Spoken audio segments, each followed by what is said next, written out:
Ever get that feeling where you hear some music and it just clicks with you, like it totally grabs you? Yeah. But then other times you're just like, eh. Absolutely. Yeah, I know what you mean. So we're diving into this super cool study today from Nature Communications. It's called Bach versus Mozart, the hidden science of emotional music preferences. Oh, wow. And it might actually explain why we like certain music so much. Basically, these researchers, they're saying that music creates emotion, like a dance between what we expect and what actually surprises us. Interesting. So they use like data science and stuff to look at over 450 jazz improvisations and 99 classical pieces to try to measure this.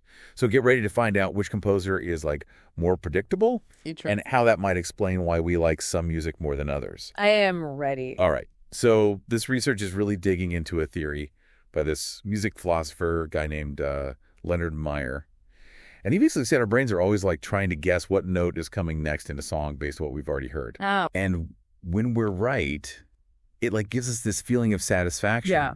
But when a piece goes in like a totally different direction than we thought it would, then we feel surprised or even like happy.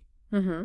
So our brains are like always playing this game of guess the next note. Yeah, exactly. Like constantly predicting what's going to happen next. And yeah, just like you said, when those predictions are right, it's like, oh yeah, I knew it. This like sense of satisfaction. That's right. But then when something unexpected happens, it's kind of like a little jolt of energy, a bit of excitement. Yeah. And that's a big part of what makes music so enjoyable, I think. So, okay, I get that. Mm-hmm. But how do you actually measure that? Like how predictable or surprising a piece of music is? Right. It seems really like subjective, you know? Yeah, it definitely seems that way. But Like how do you even start to do that? well, you know when you have like a melody and it goes up and down. Mm-hmm. So imagine plotting those ups and downs on a graph. So the researchers actually did something similar. They used this thing called time series analysis to see how the pitch of the music changes over time. Okay. And they looked for patterns in those changes, like how long a particular pattern would last before something new came along. Gotcha. So they were looking at how long a piece stays kind of predictable before it throws in like a curveball. Yeah, exactly, like how long that musical memory lasts before it fades and something new pops up. And you're saying that memory fades over time. Yeah. So the further you go into a piece of music, the less predictable it becomes. That actually makes a lot of sense. Yeah, you start to pick up on the style of the composer as you listen. Right. You start to notice their patterns and stuff. Exactly. Okay. But how does all this like connect to Bach and Mozart? So to get to that, they measured something they called transition times. Okay. Transition time. Yeah. So picture this. You're listening to a piece and suddenly, bam, Yeah. it takes a turn, maybe a key change or like a tempo shift catches you off guard. Like it switches it up on you. Yeah, that's the transition time. The moment when the music goes from predictable to unpredictable. So if the transition time is shorter, that means there are more surprises packed into the music. Exactly. More twists and turns, keeping you on the edge of your seat. Got it. And what did they find when they compared different types of music, like jazz and classical? Well, they found that jazz improvisations, known for their spontaneity. Yeah, jazz is all about improvising. Right. They tended to have shorter transition times than a lot of classical music. Which makes sense because with improvisation, you're not really sticking to a strict structure, right? Right. It's all about breaking the rules, keeping the audience guessing. That's cool.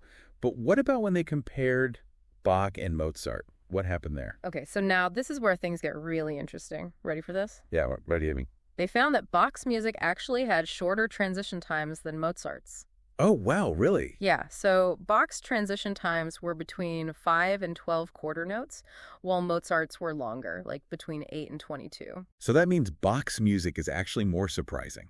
Yeah, it's more variable with those unexpected twists and turns coming in quicker than in Mozart's music. So if you're the kind of person who loves lots of unexpected stuff in your music, you might be more drawn to Bach. That's what the research is suggesting. Huh.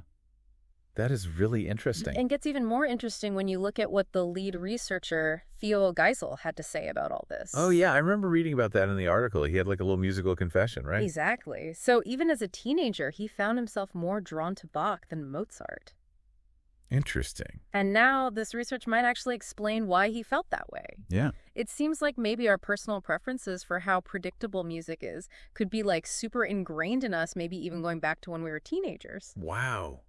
That's crazy to think about. Mm-hmm. Makes me wonder if like back in high school, I was drawn to certain music without even realizing it because of this whole predictability thing. Like I always thought I just love the catchy tunes.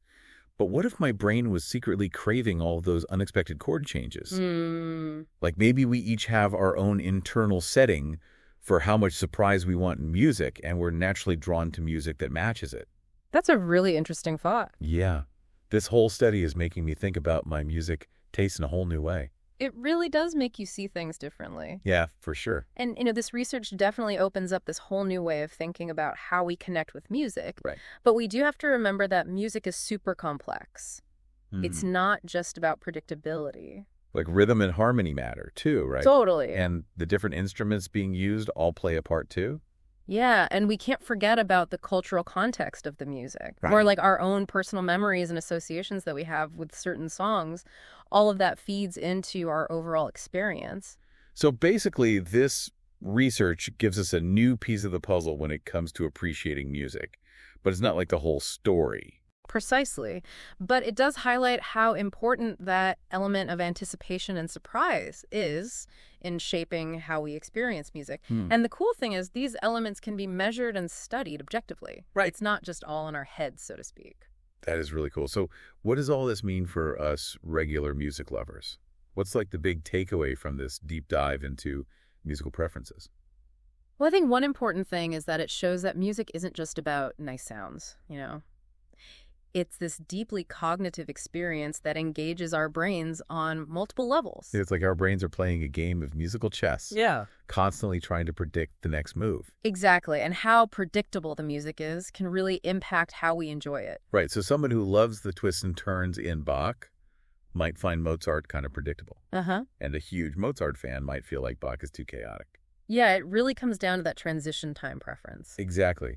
This whole deep dive has really gotten me thinking differently about my own music tastes. Now I'm kind of curious to explore other genres and composers and see where they land on the predictability spectrum. I think that's a great idea. Yeah. It's all about exploration and finding what you connect with. Totally. And it just goes to show that even something as personal as our musical tastes can have scientific explanations. Right. It's like we're peeking into our own minds and figuring out what makes us tick. Yeah, that's a great way to put it. I never really thought about it that way before. That there's all this science behind why we like certain music. Yeah. But this deep dive has totally made me want to go put on my headphones and see what else I can discover. That's great. Yeah. I think that's the best thing you can take away from all this. It's all about exploration and discovering what speaks to you. Yeah, for sure. You might even surprise yourself.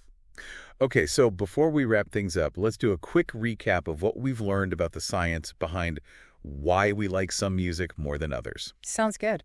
So we started by talking about how our brains are basically wired to find patterns in music. Right. And then try to guess what's coming next. Yeah. And that this back and forth between what we expect and what actually happens is a big part of what makes music so powerful. Exactly. And we learned that scientists can actually measure this interplay by looking at something called transition times. Right. The point where music goes from predictable to unpredictable. Yeah, like when the music suddenly takes a turn in a different direction. And we saw that jazz is generally less predictable than classical because of all the improvisation. Then, of course, there was the Bach versus Mozart thing, where we saw that Bach's music has more of those surprises and unexpected turns than Mozart's. Yeah. So all this basically gives us a new way to understand our own personal music tastes. Absolutely. Maybe you're someone who loves the unexpected twists and turns of Bach, or maybe you prefer the more predictable flow of Mozart.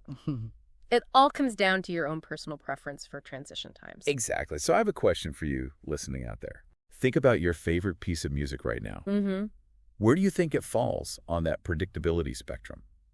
Does it keep you guessing the whole time, or is it more predictable? Good question. And what does that tell you about your own taste in music? Just keep exploring, keep listening to different things, and keep your brain engaged. Yeah, that's great advice. The world of music is full of so much amazing stuff to discover. I totally agree. Well, that's it for today's deep dive into the science of music and emotion. It's been a fascinating journey. For sure. Thanks for listening, and we'll catch you next time.